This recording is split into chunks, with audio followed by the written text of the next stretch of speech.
We all began to gather around the screen, watching as one of the most popular newscasters was giving a few statements prior to the beginning of Alexander's press conference.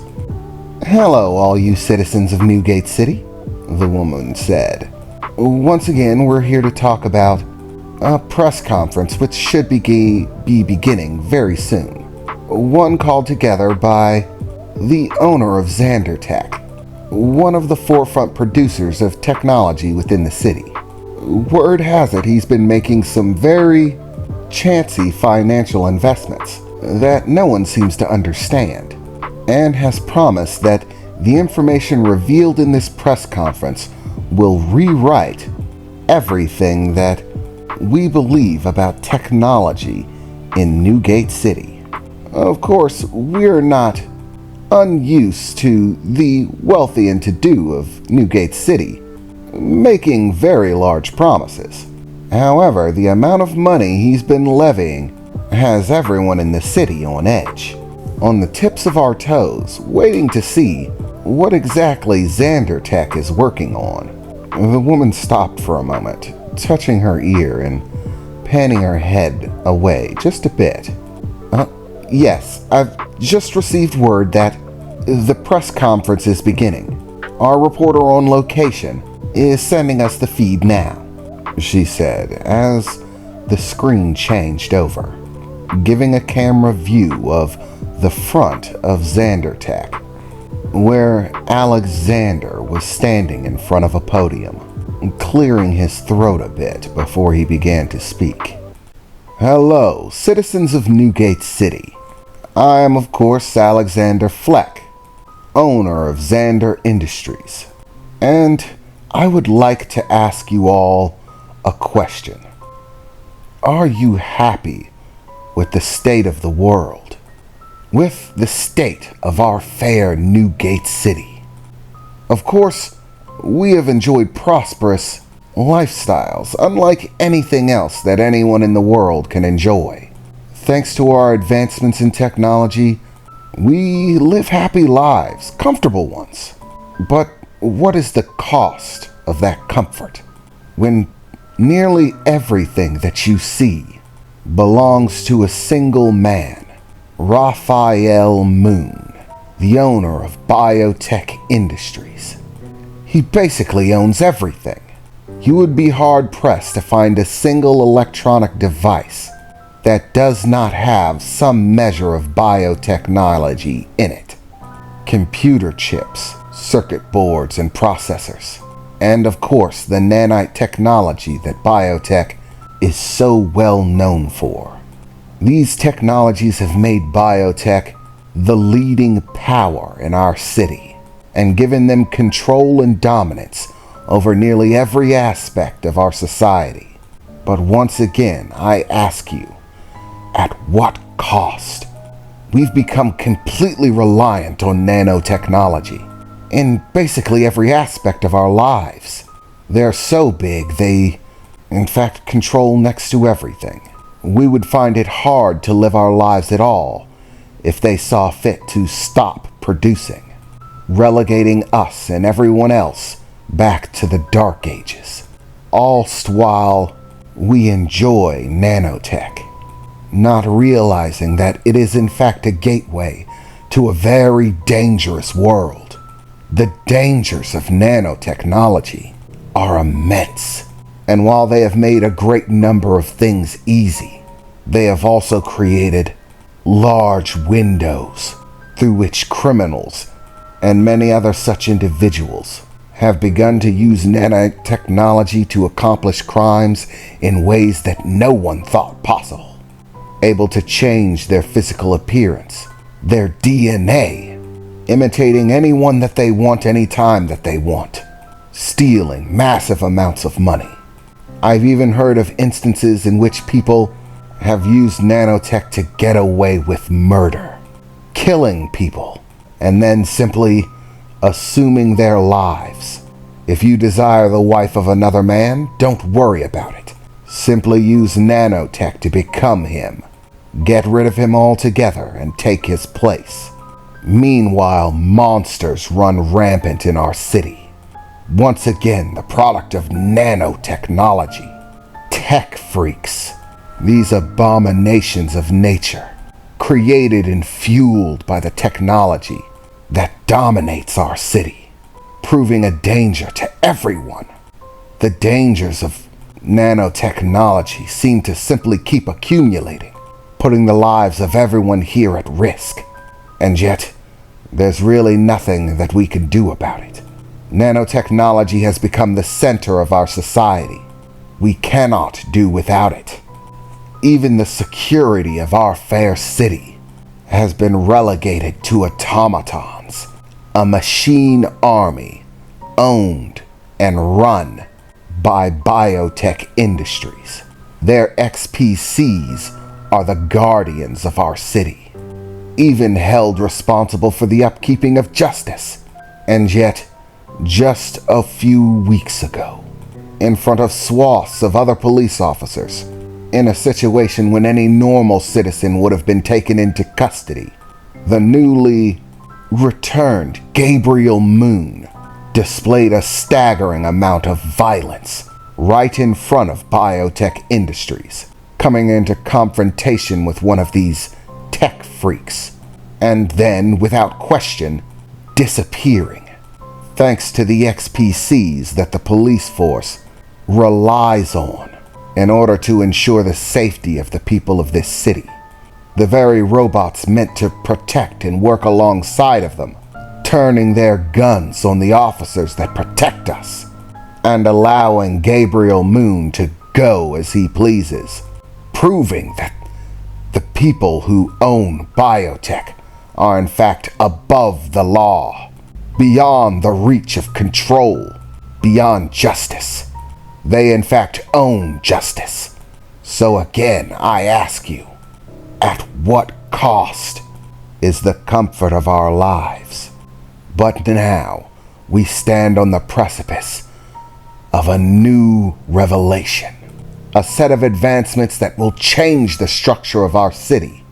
No longer will we be relegated to simply allow biotech to do as it pleases, to allow them to control justice, to write whatever rules that they desire, to have control over everything.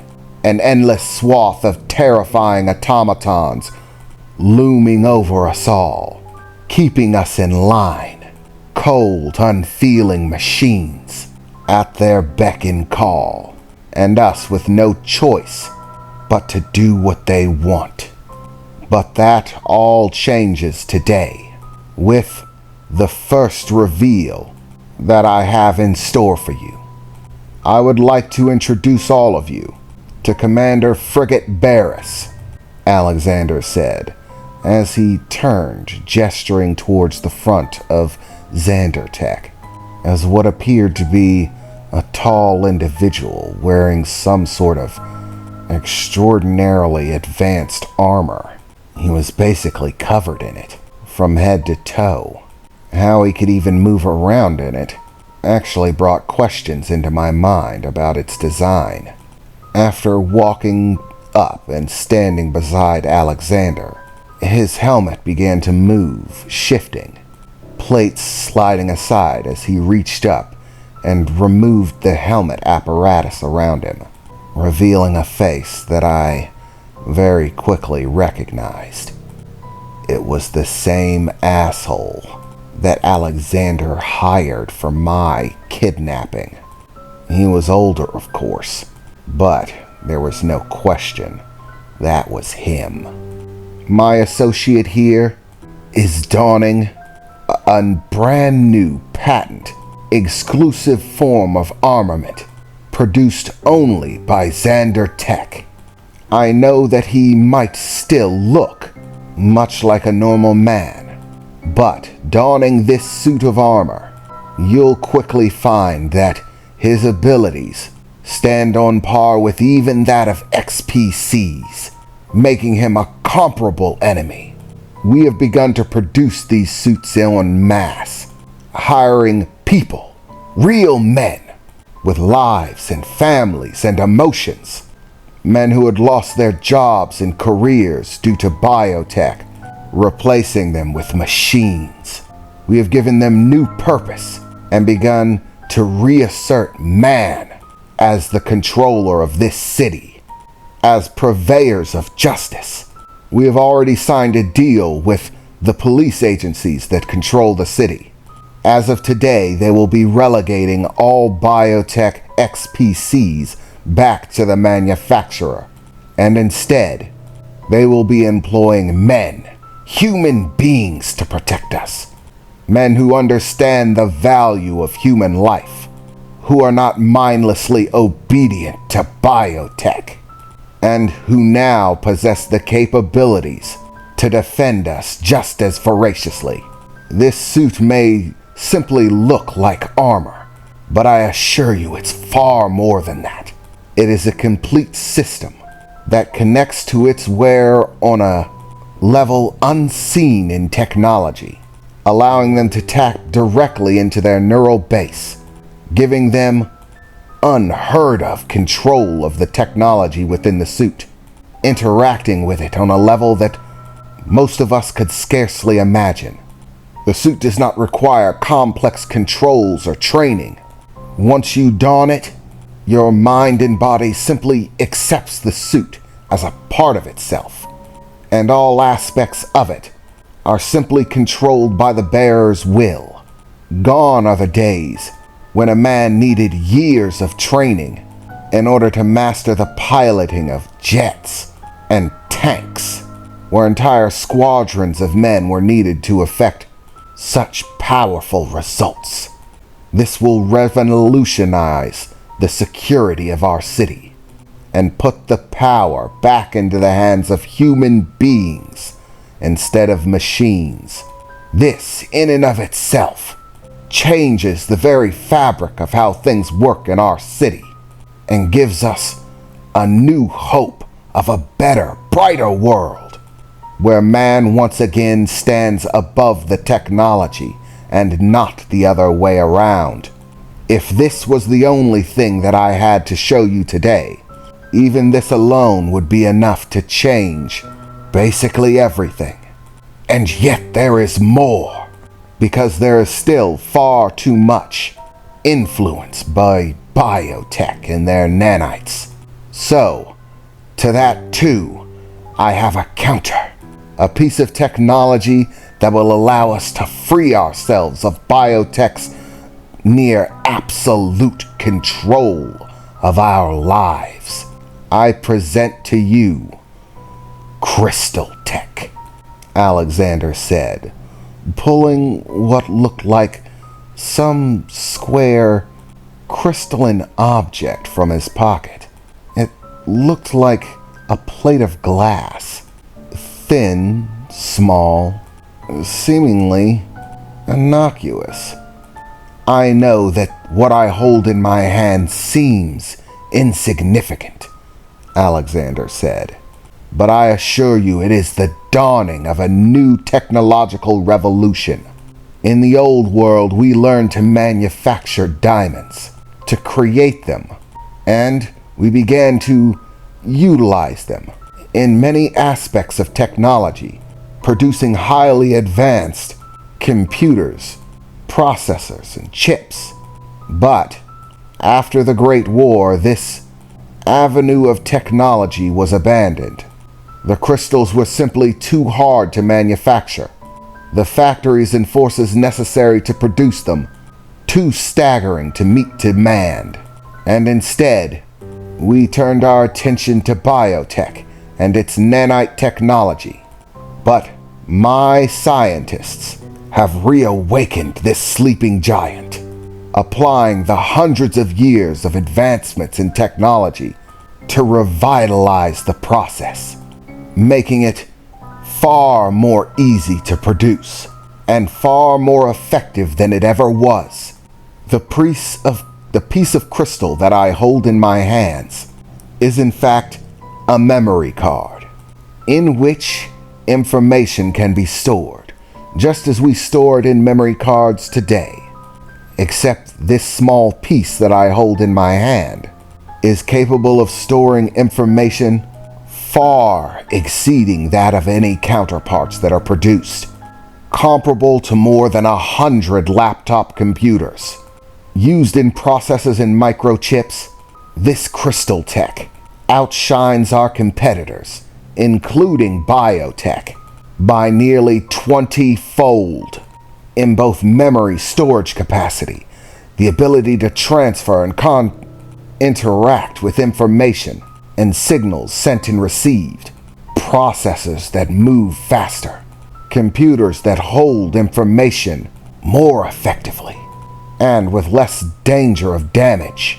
After running tests, we have concluded and proven scientifically that a computer run by Crystal Tech yields results in processing nearly 30 times that of the most up-to-date biotech computers. It is the beginning of a new age. The age of biotech has come to its end. The age of Xander Tech is now, Alexander shouted, still holding aloft the crystal in his hand, his armored guardian standing next to him, standing tall and looking proud. As cameras flashed and news reporters shouted, everyone baying with one question after the next, with the only thing that was absolutely clear being that Alexander just made one hell of a move, selling biotech as the enemy of freedom, and trying to place himself as the hero who brought us down. I can't believe that cocky bastard. I found myself wishing that a large object would fall on him in that very moment, but I unfortunately had no such luck. I simply had to stand there watching him smile as he tried to run our name through the dirt.